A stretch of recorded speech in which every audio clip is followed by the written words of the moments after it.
Ցավոք սրտի պրոբացիոն համակարգերը մեր երկրում եւ նաեւ այլ պետություններում կարծում եմ ցույց են տալիս, որ մարդը բանտում չի փոխվում, ավելի լավը չի դառնում։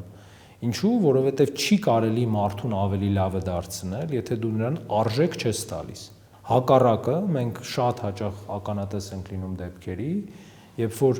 փոքր զանցանքի համար ազատազրկված մարդը բանտում ինչ-որ ժամանակ անցկացնելուց հետո դառնում է պոտենցիալ շատ ավելի մեծ ու լուրջ հանցագործ, ձեռք է բերում տարբեր կախվածություններ ու ըստ էության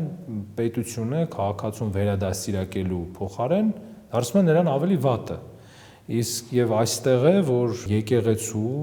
հոգեվոր կյանքի ու արժեքների դերը ավելին է, քան այդ բանտի շենքային պայմանները եւ մնացած իրավական ասպեկտները,